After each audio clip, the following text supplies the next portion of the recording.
Now, all right, as you heard there, federal politics has been all focused today on Australia formally recognise a Palestinian state.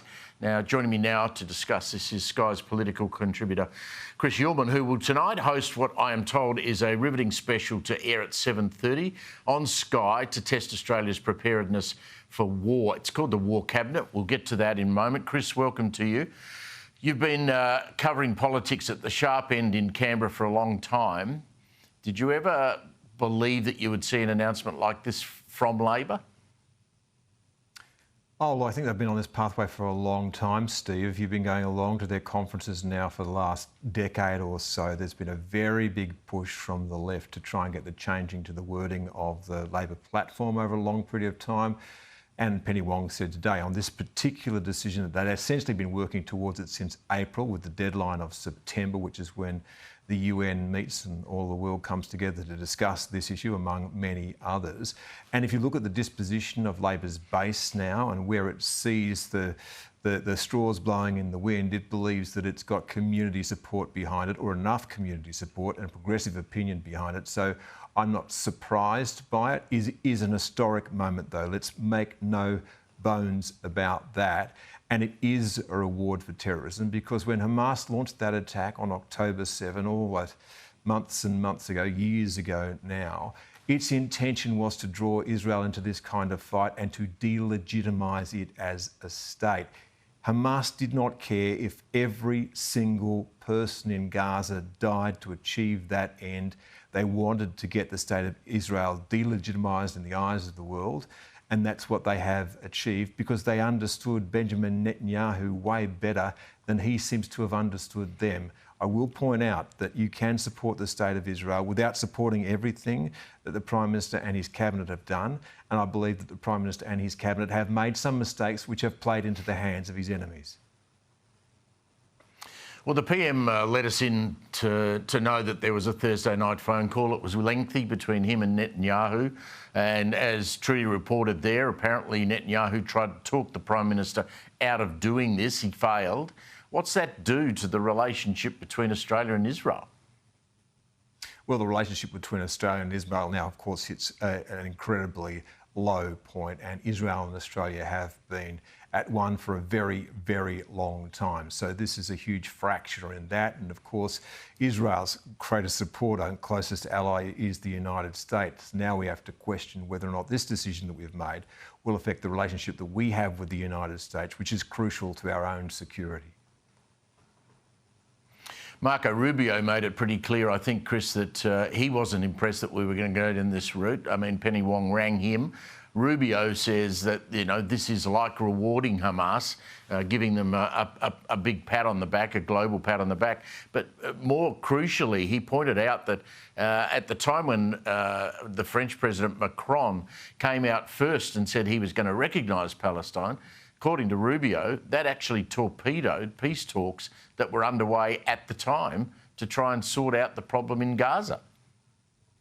And Marco Rubio was involved in that, so he would know. And I think that no doubt it strengthened the hand in those negotiations. If they felt that they were on a path to achieving their end, why on earth would they give up those hostages? I don't think they have ever had any intention of doing that. They would make that the last bit of leverage that they had. And of course, Marco Rubio is one person. What will matter is what Donald Trump thinks and the effect that it has on the relationship with Australia. And of course, we know that Anthony Albanese has been seeking a meeting with Donald Trump for a long time now. So this might complicate that. There's always the possibility, of course, there would be punishment by way of tariffs. But I think that you'll find that the government will think that being monstered by the United States when it comes to the way it will play domestically won't hurt the Albanese government at all. Yeah, the other issue, of course, is what real change or difference does it make on the ground in Gaza? It makes very little difference. I mean, it's fine for these countries to symbolically say they want to recognise a Palestinian state. It's fine to deal with Abbas and the Palestinian Authority. That's not feeding kids who are starving to death. You're dead right about that, Steve, and that's the important thing. But don't forget, symbolism is also extremely important, and the symbolism of this move by Australia is historic. This is a fracture with our past, which is huge and will have ramifications, obviously, for years to come. So make no mistake about the fact that the government understands that it's symbolic and that symbolism is going to matter. And when so many nations line up against the state of Israel when it comes to that meeting of the General Assembly in September, that will be a powerful, powerful symbol. Israel and the United States will look very lonely indeed, and that is the intention of this. Chris, you've got the special on tonight, War Cabinet. We talked about it last week. I know you've filmed that during the week, looking at this very real prospect of war within our region. Let's have a sneak peek at what unfolded, interestingly, in the original Cabinet room in the old Parliament House. You shot this special in the old Parliament House, actual Cabinet room. What was that like? It was great. Like, it was a return to the place where, where Parliament did have meetings of the War Cabinet during the Second World War. Parliament kept sitting during the Second World War. Now, this is not the actual room in which those meetings took place because it's been remodelled since then. That's the 1972 Cabinet table, so that's as close as we could get to being the real thing. And to get to being the real thing, we had people like Alexander Downer, who you can see now, and Mike Pezzullo. Mike Pezzullo, former head of Home Affairs, wrote the 2009 Defence White Paper. Alexander Downer, longest-serving Foreign Minister, and Joel Fitzgibbon, the Defence Minister in the Rudd government. So we had a group of people who know what it's like to be around that cabinet table, who've had to make these kinds of decisions. And I guess the interesting thing that came out of it, Steve, was that we were failing to read the signs of the times in the build-up that we're seeing from China, and that we're complacent.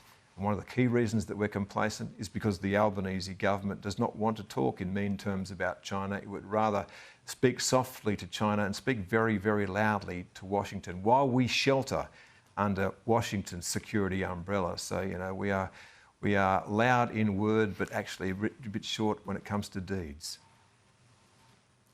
I don't want to give away, everything that's going to unfold tonight. 7:30, it's on between 7:30 and 8:30 on Sky Eastern Standard Time. I'm really looking forward to seeing it.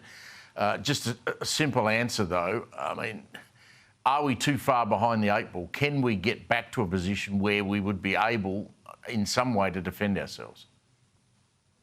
So, Steve, we're taking a gamble. We're taking a gamble that there's going to be peace in the region when all of the things that we can see going on around us show that China are gearing up for war. They're building up their navy. They're building up their army. They are building up their power to project power. They've got a deadline of 2027 when Xi Jinping wants his forces ready to take Taiwan by force if necessary. Now, that's not saying that will happen, but that's the Chinese own deadline. They're actually stockpiling for war as well. They've already planted virtual bombs on our infrastructure, so if anything does happen, the first thing that will happen inside Australia will be the lights go out. So we should all hope for peace. We should all hope that diplomacy prevails. But in the world that we live in, a wise government prepares for the worst, and we are not prepared to conduct any kind of conflict in the near term. Chris, I look forward to watching it. Thank you very much for joining us. I'll talk to you next week. That's Chris Uhlmann there. Make sure you watch the War Cabinet by Chris at 7:30 on Sky News tonight.